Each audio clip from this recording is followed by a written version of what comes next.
My dad was a real guy's guy. He loved playing golf. He played pool. He was great at bowling. He'd show up and help you move for less than pizza. But he never wanted to be a dad, and society told him he had to. Once I finally made peace with that, a lot of things got to change between us.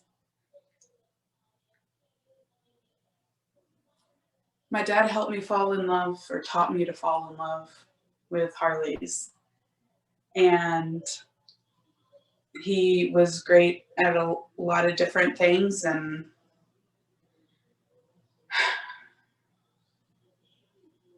there's special little moments with him that I keep in my heart and treasure. And he has 4 children and multiple grandchildren, and he wasn't in our lives because of how he chose to live as a constant bachelor. But I'm grateful that towards the end of his life, we were able to invite him back in and build memories that last forever. When I was a little girl in elementary school, he had just gotten his new Harley. It was green with silver paint, and it had an angel like sandblasted into the windshield.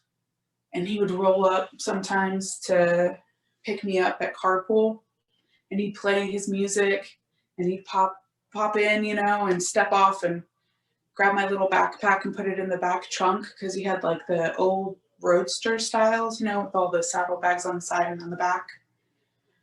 Put my little pink backpack in the trunk, and he'd pick me up and he'd put me in the back seat like it was my throne, and he'd hop on and we'd roll off, and I'd feel the wind in my hair, and everyone would look at me, and I was so cool.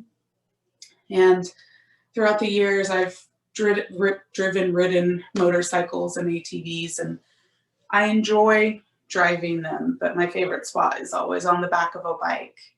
And I've gotten better about wearing helmets, but sometimes I just want the wind in my hair.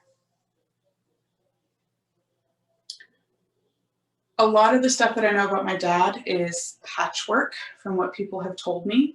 My grandparents owned a bowling alley with pool tables, and that's how my dad grew up. So he was amazing at pool. And my grandfather, my father, and my brothers have all bowled a 300, which is a perfect game. And I'm pretty sure my nieces and nephews will grow up to do that. He was also a great golfer. I did not develop any of these skills. However, I am an amazing foosball player, and I have won a few bar tabs playing foosball, and I do believe that he would take credit for that. But I do know that every time I pick up a pool cue, I think of him and I feel him there with me, and it's a way that I feel close to him. The most important moment that I have to share is after, we found Dad and we brought him back to Illinois to take care of him. He was staying with my sister, and I drove up from Texas to come see him and the family, and I stayed the night, and I woke up the next morning and I went to go brush my teeth, and as I was trying to get into the bathroom, he came out and he kissed my forehead and he said, "Good morning."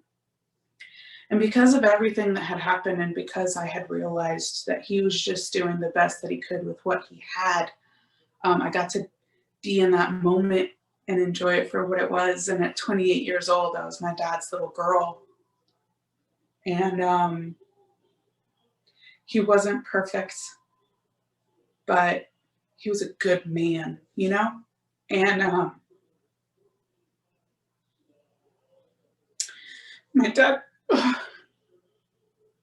my dad never saw me play the flute, and he never read any of the essays that I submitted that won awards. But he taught me how to fly. And he always loved my tattoos.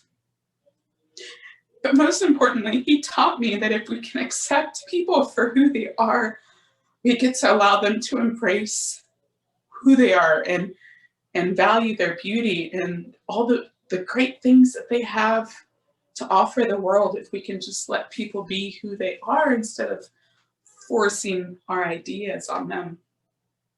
And for that, I'll always be grateful, because I learned that from him, I get to see the beauty in so many people, so thank you, Dad.